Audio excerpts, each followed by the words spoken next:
Hello friends. Now let us take up the second program, PFG2, Preparing and Printing Cash Bill. I hope that all of you finished the first program hands-on. You take your own time, but without completing, don't come to this. You may have some doubt, don't worry about that. Being a beginner, it is very obvious to have some doubts. So, now all your doubts are clarified through this program. And number two, you learn new elements, and the third element is you get more practice. So, whatever elements you learn in two programs are owned by you. That means those are registered in your brain. All these elements you have to apply in next programs also. So, that extent of knowledge you get, knowledge and command you can get, and by that you will be in a position to comfortably write the next programs. First, you see the entire program, and I want to explain this in hands-on way only. That is a better way of explanation.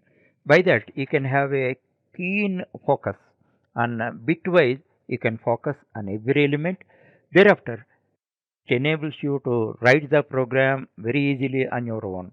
Now we see. Now see the code. Actually, first see the output, because cash bill and all that you know that, and first see the output what we have to generate, that we have to see. Here simple cash bill is not a complete one, only three items are there. What are the items? Item and numbers and rate rupees. So uh, uh, item means name of the item, number of items, and a rate. That only we have to print simple cash bill. Later we prepare the big cash bill. Don't worry about that. Okay. Now let us analyze that. Let us finish the mental work. What is the mental work? How many variables are required? There are three variables. What are that? Item, numbers, and rate. Which names you have to give? Item. Item you can give. Item name is not required. Item means people can understand that. Second one is numbers. Numbers, simple way you can write. Item, just you write as item. Next, numbers, you write like that. People can understand that. And one more thing, here don't put any dot or symbol. Actually, variable names, in variable names, you should not use any symbols. You can use digits or numbers, but it should not be the first one. It should not be the first character. That point also you have to remember. Thereafter, rate. Always must write variables in lowercase only. That's the convention. Where uppercase is to be written, I will tell you according to the conventions only. Okay. Thereafter, see every code. Again, I write and show it to you. First item. What prompt statement you write? I input, enter the name of the item. That is very simple thing, but you must guide to others. Other person who is using your program should not be confused. So, second one, numbers. Enter the number of items. Third one, rate. Input, enter the rate of the item. Rate of the item means rate of the item per unit. That point you have to understand. That's the input section. I think I comfortably write. Thereafter, you write the output section, and I told you a line gap. Within the line gap also, you can write the sub comment like output section. And I forgot about this thing, comment. You write the appropriate comment. Okay. Thereafter, print statement.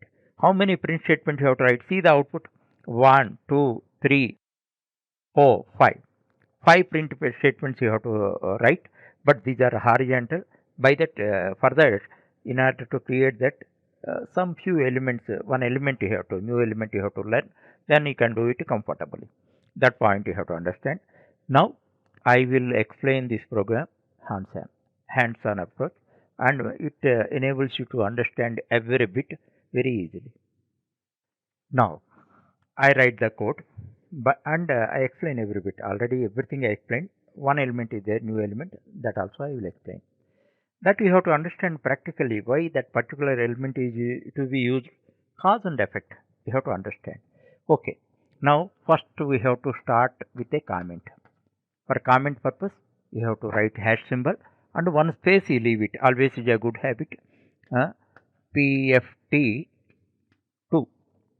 Now preparing and, or otherwise instead of this thing displaying also write. Printing means you may think differently. So preparing and displaying cash bill. Okay, like this simple statement, like a chapter's heading, you write. Thereafter, one line gap you give and start writing that. Now, how many items are there? Here, 3 items are there. First thing is item. Item name is not required. People can understand that. Na? Here, then input, enter the name of the item. Don't forget, it should be a string. Every prompt statement is a string. Thereafter, second one is numbers. Numbers input, enter the number of items. Okay. What is the third one? A rate. Rate per unit. So input, enter the rate per unit. Otherwise, without confusion, you may write here. Nothing wrong. So what is this? This is the input section. Input section. This is the comment you have to write. Thereafter, one line gap you leave, like a paragraph division. Nobody will compel you. If you write that, your program looks elegant. It is like a having a good handwriting. Thereafter, strictly according to this, you write that. Now, first what is there? Print. Print item. Actually, now here gap is there. Gap you can create, but creating with explicitly on your own is not a good practice.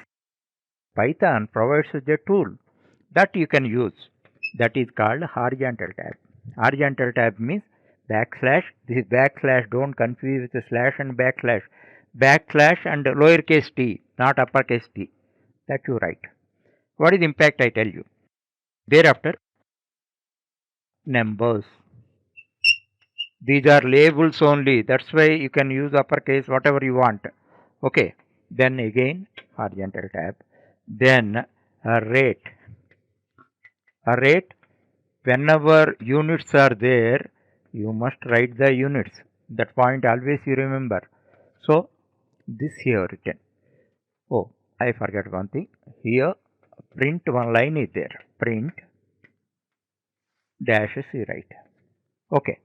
Now again one line is there. Print with the dashes you write that. Okay. Now thereafter again print. What is the first? First, which name you have given? Variables you are writing. Item. Item. Thereafter horizontal tab. This is called horizontal tab. Horizontal tab should be written in a string.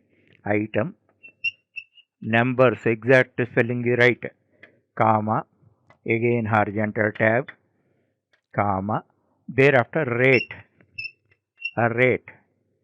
A rate. This you write. Thereafter print.